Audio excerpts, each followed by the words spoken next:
برکت کا ایک بہت بڑا ذریعہ شکر ہے۔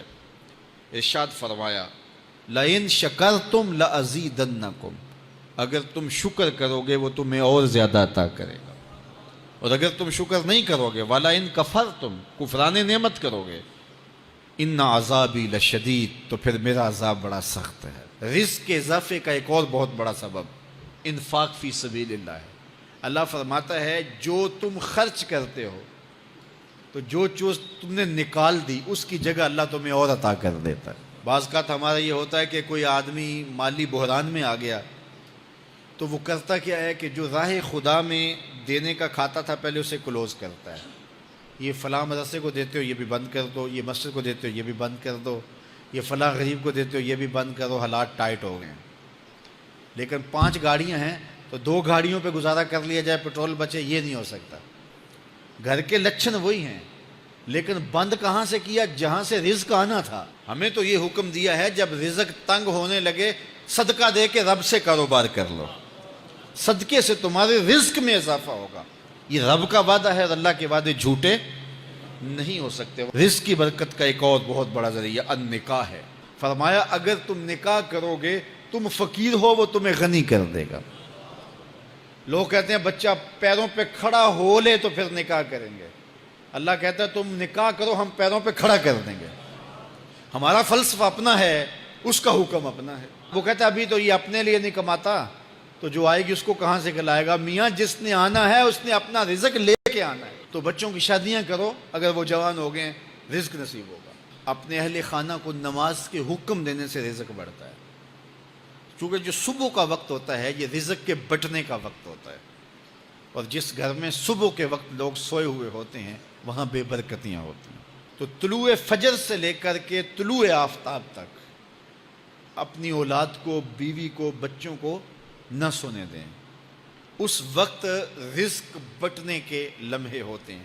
کثیر دعائیں مانگیں، تلاوت کلام مجید پڑھیں، اور نماز فجر مرد حضرات مسجدوں میں جا کے باجماعت ادا کریں، اور گھروں میں جو ہے وہ بیٹیاں بہنیں مصلے بچھا لیں تو اللہ کی رحمتوں کا نزول ہوگا۔ اب ایک حدیث میں رزق کے اضافے کا ایک اور نسخہ ارشاد کیا گیا۔ میرے حضور نے فرمایا جو شخص یہ چاہتا ہے کہ اس کے رزق میں برکتیں ہوں اور اس کی عمر میں اضافہ ہو تو وہ اپنے رشتہ داروں کے ساتھ سلوک اچھا کرے۔ رشتہ داروں کے ساتھ اگر اچھا سلوک کرو گے تو پھر تمہارے رزق میں برکت ہو۔ غریب ہیں تو ان کی مدد کرو، ان کی بیٹیوں کی شادیاں اپنے ذمے لے لو اگر اللہ نے آپ کو وسعت دی ہے، ان کی پریشانیاں بانٹ لو، ان کا قرضہ ہے تو اتارنے کی کوشش کرو، ان کو مشکلات سے نکالنے کی کوشش کرو۔ تم ان کو مشکلات سے نکالو گے اللہ تمہیں مشکلوں سے نکالے گا۔ تمہارے رزق میں بھی برکتیں ہوگی اور تمہارے مال میں بھی برکتیں ہوں۔ فرمایا بہتر صدقہ وہ ہے جو ناراض غریب رشتہ دار کو دیا جائے۔ اگر وہ پھنس گیا ہے، مجبور ہے، ناراض ہے، تو اس کو اگر دیں گے تمہارا نفس اس میں شامل نہیں ہوگا، تو یہ افضل صدقہ ہے جو ہر صورت میں قبول ہی قبول ہے۔ رزق کے اضافے کا ایک اور سبب الاحسان الی الضعفاء، جو کمزور لوگ ہیں ان کے ساتھ اس نے سلوک کرنا۔ الانفاق علی طلبۃ العلم، طالب علموں پہ خرچ کرنا، یہ بھی رزق میں اضافے کا سبب اور ذریعہ ہے۔ وہ حضرت بابا فرید نے کہا نا چھٹا رکن دین کا روٹی ہے۔ گھر میں کچھ نہ ہو تو پھر نہ نماز اور نہ ہی دیگر امور کی لذت آتی ہے، تو یہ رزق فراواں اور وسیع اور مبارک نصیب کر دے اللہ۔ تو اس کے لیے ایک اور وظیفہ میں دیتا ہوں، اور وہ یہ کہ مغرب کے بعد 21 مرتبہ سورۃ الکوثر پڑھ لیں، کثرت ہو جائے گی انشاءاللہ۔ اول خدوشی پڑھ لیں، 5-7 منٹ لگتے ہوں گے، تو سورہ کوثر 21 مرتبہ روزانہ مغرب کی نماز کے بعد پڑھیں، اور اگر بہت زیادہ مسائل ہیں تو ہر نماز کے بعد پڑھ لیں، تو انشاءاللہ آپ دیکھیں گے کہ گھر میں برکتیں اترتی محسوس ہوں گی، انوار کا نزول ہوتے محسوس کریں گے۔ تو یہ وہ رزق کے اسباب ہیں، اگر ہم اختیار کر لیں تو ہم اللہ کی خاص رحمتوں کے حقدار ہوں گے۔ اللہ ہم سب کو رزق حلال، رزق وسیع، رزق سہل، رزق مبارک، رزق فراواں نصیب فرمائے۔ علیہ السلام پر درود پڑھنے سے انسان خود سنورتا ہے، اور اللہ کی رحمتیں اس پر نازل ہوتی ہیں۔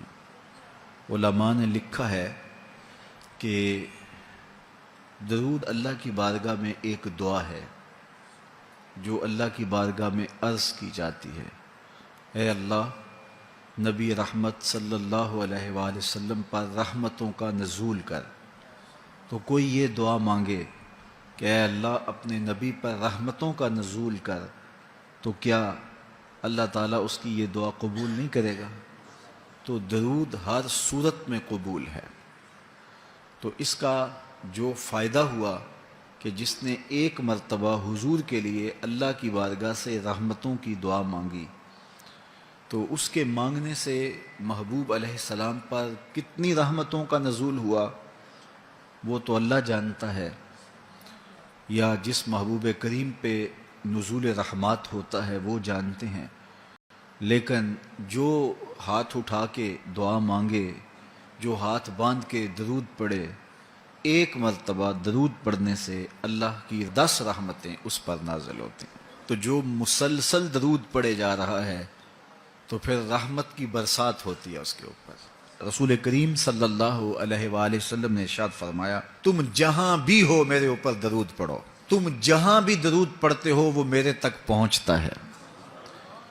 صبح پڑھو، شام پڑھو، دوپہر پڑھو، دن کو پڑھو، رات کو پڑھو، نماز سے پہلے پڑھو، نماز کے بعد پڑھو، محفل کے آغاز میں پڑھو، محفل کے دوران پڑھو، محفل کے اختتام پہ پڑھو، مسجد میں پڑھو، گھر میں پڑھو، جہاں بھی میرے اوپر درود پڑھو گے، جیسے بھی میرے اوپر درود پڑھو گے، فرمایا میرے تک پہنچتا ہے۔ ہر شخص یہ چاہتا ہے کہ میں حضور کی قربت پاؤں، حضور کا قرب مجھے ملے، اور اگر کسی کے سینے میں یہ آرزو نہیں ہے تو اس کے سینے میں دھڑکنے والا دل کسی مومن کا دل ہی نہیں ہے۔ یہ میری بھی آرزو ہے، گناہ گار ہونے کے باوجود آرزو ہے، آپ کی بھی آرزو ہے، آرزو تو کی جا سکتی ہے، چونکہ کرم ہوتے دیر نہیں لگتی، وہ جس پہ چاہے کرم فرمائیں۔ تو اگر قربت حاصل کرنی ہے تو پھر اس کا طریقہ کیا ہے؟ رسول کریم صلی اللہ علیہ وآلہ وسلم نے ارشاد فرمایا، قیامت کے دن میرے سب سے نیڑے وہ ہوگا جو سب سے زیادہ میرے اوپر درود پڑھتا ہے۔ تو جتنا درود حضور پہ زیادہ پڑھو گے قیامت کے دن اس قدر حضور کی قربت نصیب ہوگی، اور حضور کی چادر رحمت کی ٹھنڈی چھاؤں ملے گی، جام کوثر نصیب ہوں گے، اور جہاں حضور ہوں گے وہاں قیامت کے دن کی سختیاں نہیں ہوں گی، وہاں دامن محبوب کی ٹھنڈی ہوائیں ہوں گی۔ تو حضور علیہ السلام پر کثرت سے درود پڑھنا یقیناً یہ دکھوں کو دور کرنے کا علاج ہے، اور یہ دنیا آخرت کی بہتریوں کی ضمانت ہے۔ حضرت ابو ہریرہ رضی اللہ تعالیٰ عنہ سے روایت ہے جو امام ابو داود نے اپنی سند سے روایت کی ہے۔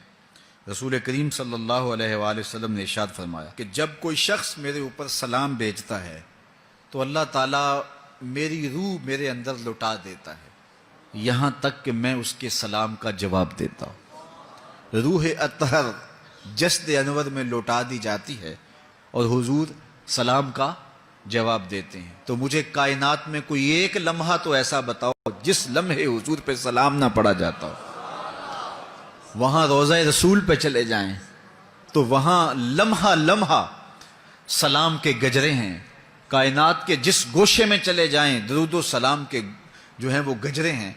تو کوئی ایک لمحہ بھی 24 گھنٹوں میں ایسا نہیں ہے کہ جب حضور پہ سلام نہ پڑھا جاتا ہو، اور جب سلام پڑھا جاتا ہو تو حضور کی روح اطہر بدن رحمت میں ہوتی ہے اور حضور سلام کا جواب دیتے ہیں، اور جس کو حضور سلام کا جواب دے دیں، اللہ اکبر، کہ درود پڑھا کرو۔ درود حضور علیہ الصلوۃ والسلام سے جواب کا ذریعہ ہے، اور جب جواب جناب رسالت مآب صلی اللہ علیہ وسلم کی جانب سے آ گیا تو دنیا میں بھی بھلا ہی بھلا ہے، آخرت میں خیر ہی خیر ہے۔ حضور علیہ الصلوۃ والسلام نے ارشاد فرمایا، جس کے سامنے میرا ذکر کیا جائے اور وہ میرے اوپر درود نہ پڑے، وہ کائنات کا سب سے بڑا بخیل، سب سے بڑا کنجوس ہے۔